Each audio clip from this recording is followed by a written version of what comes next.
military college for officers in Ankara is a busy place these days. In the extensive grounds of the academy are trained the future officers of the Republican Army. The cadets are schooled in every branch of warfare suitable to the defense of their country. We know the Turk to be a good fighting man, ready at all times to go into battle.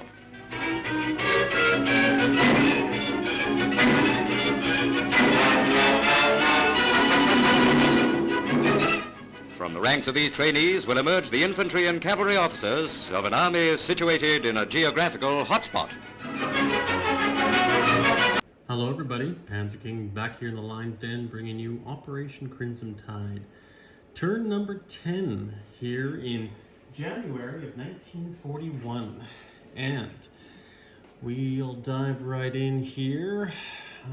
You can see here my various buys. Actually, let's just go over that. We have 44 bucks to spend this turn. We have one militia we're going to be lend-leasing to the Free French in northern Algiers. We're going to be lend-leasing one artillery to the KMT in Yunnan. We're going to be lend-leasing one artillery to the United Kingdom. We're also going to be lend-leasing an anti-aircraft gun to Primorsky Krai in the Soviet Union for the Soviets. We are also going to be spending $3 to influence Colombia this turn. Hopefully that might happen. We're going to go for a 3 or less. We're going to be finishing our fortification here in the Philippines. We're going to upgrade a militia in the Philippines, and we're going to lay down 2 more militia. So we're upgrading this militia to an infantry. We're going to place a minor factory in the Philippines, and we're also going to place 4 militia in total in the home islands, in the Pacific Islands, to help fortify their defenses. And that is it, guys. So why don't we roll for our technology? And actually we can do it right there. We can see all the dice and the numbers corresponding to everything.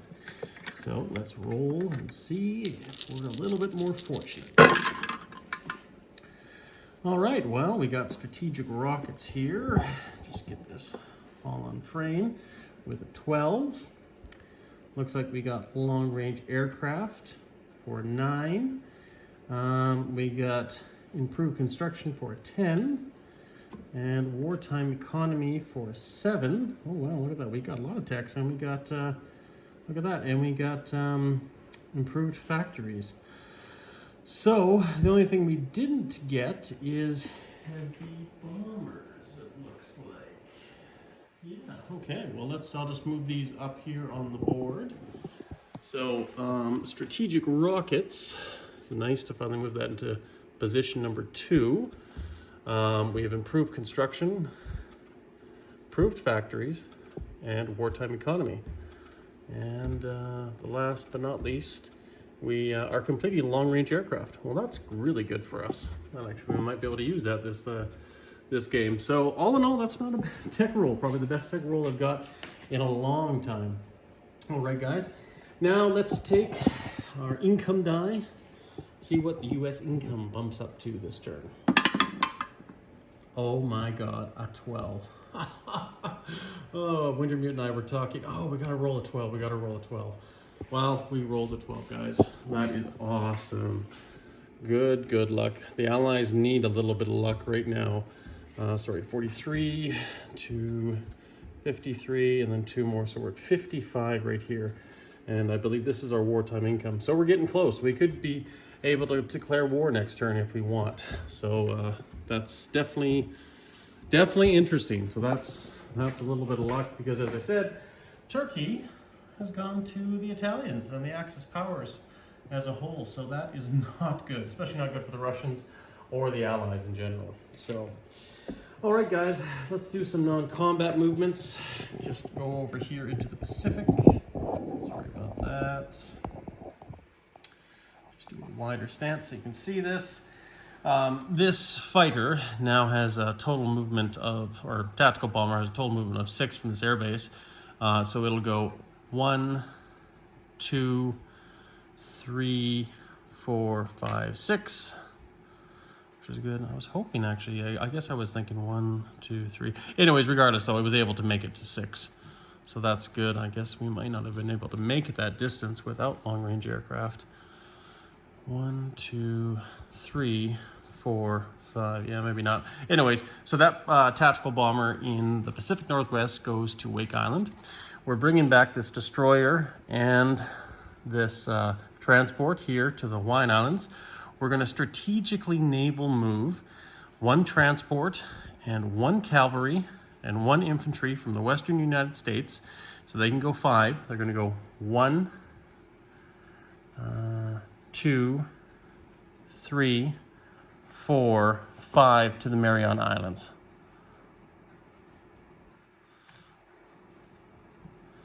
And that's where they'll land. Just a bit off camera there, but you can see it. And that's where they end up, in the Mariana Islands. We're also going to be moving 1 infantry, which is down on the side of the table. This guy is currently in San Francisco.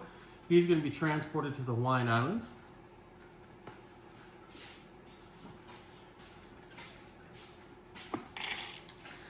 And what we're going to do now is we're also going to move the 2 battleships and 3 destroyers and a cruiser up into the Hawaiian Islands.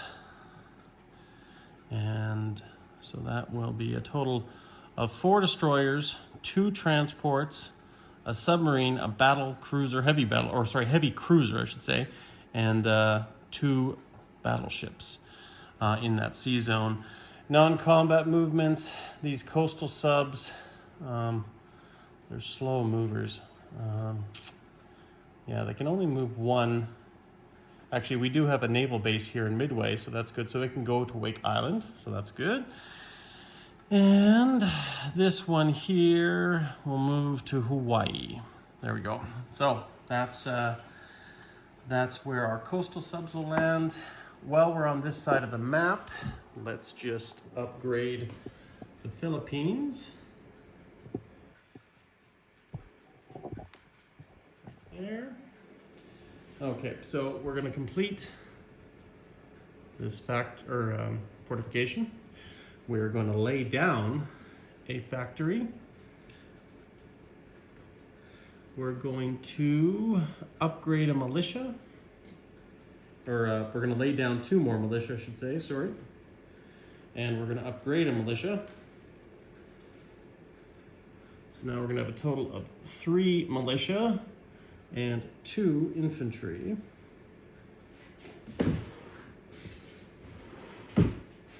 In the Philippines. And we have our fortification complete and our factory. Now we have 4 militia to place in general. We're going to place 1 in the Hawaiian Islands. We're going to place 1 in Wake Island. We're going to place 1 in the Mariana Islands and 1 in Midway. And I think that's it for that. We'll do our Lend-Lease here. So we got 1 more militia going over to northern Algiers. 1 artillery that's going into the British Midlands. And 1 more artillery going down into China. Actually, I should almost hold off on that because I do have an attack plan for the Chinese. Didn't even go over that. Sorry guys, I apologize. Well, let's just pull that artillery back just before we do that. We'll just finish off the Americans. And then we'll go from there. And then we'll do the Lend-Lease of this anti-aircraft gun to Primorsky Krai. So we're done with that. There's no non-combat movements on the eastern seaboard. Everything is going to stay as is for now. We'll roll that Colombian roll. We want a 3 or less. We got a 5. Close, but no cigar.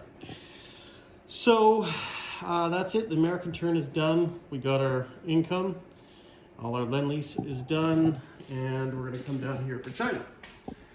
China, I didn't tell you guys, but is building a cavalry in a mountain with the $8 it has this turn. because it's probably not going to see that money for a while again.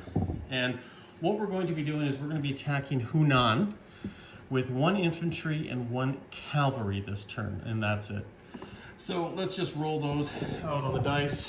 As you see, my son has been here and mixed everything up, so all good. And we'll just pick something there. Now the good thing, well, I shouldn't say the good thing. The bad thing is that it's mountain territories. Well, actually, no, we're coming from the mountains, so it's good on our side. We don't suffer the mountain penalties. But anyways, we are attacking with the cavalry. It's 3 and the infantry's at 2. So we're gonna do cavalry, pink, and no, infantry will be pink, cavalry will be black. Cavalry was black. Okay, so that's gonna be a retreat, and the infantry misses, but he gets a retaliatory strike, and it's a miss. You know what? We're gonna try 1 more strike. So it's a low one, but we'll see. Infantry at 2, miss, and 1 infantry defending at 4, and that's a miss. So let's try it. 3rd time's a charm. Nope. And his retaliatory strike, and that's a miss. Okay, you know what? We'll just retreat. All in all, nothing lost, nothing gained. Nobody died. So those guys will stay there in that zone. Cavalry obviously had to retreat. We'll place our artillery down that we got for Lend-Lease. So now we have a total of 3 artillery in Yunnan.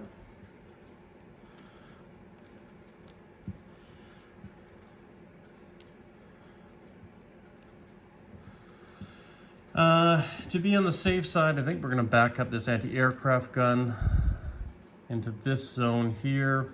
We're going to place down our 2nd cavalry, or so a 3rd cavalry. So there's 3 cavalry in Yunnan, and we're going to place our 1 mountain. We're going to use our supply token to upgrade 1 militia this turn to an infantry.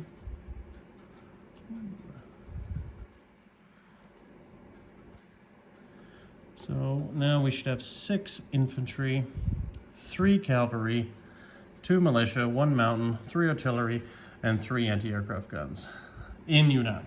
So that is it, guys, for the KMT. Now, of course, they collect their mighty income of $2 plus the bonus for Yunnan, which is 3. So that's all they get this turn. They do not get the lovely Szechuan opium trade because, well, the Japanese cut us off. They don't like other nations to be prosperous, I guess. And I think that's it, guys. I don't think I've missed anything else. We had quite a simple turn. There's a fun one coming up here, guys, in a bit. Hopefully you guys will enjoy it. After I'm done this, I'm going to do a separate short video, and it's going to be the beginning of 1941, July of 1941, and it's Peru and Ecuador are going to war. So definitely, once you see this video, guys, it'll be on the playlist. Go check that one out because we're going to have a bit of fun. General Hand Grenade and I are going to go to war over Peru and Ecuador. But anyways, guys, I think that's it. I feel I'm missing something, but that should be everything. We have our forces in China. We have our American troops laid off there. If there's any questions, I'm sure anybody give me a shout. We'll see what the Japanese decide to do with this, with the Americans moving in here into the Philippines. But yeah, I think that's it, guys. I think that is it. All right, guys, take care, and we will catch you guys later. Panzer King signing out.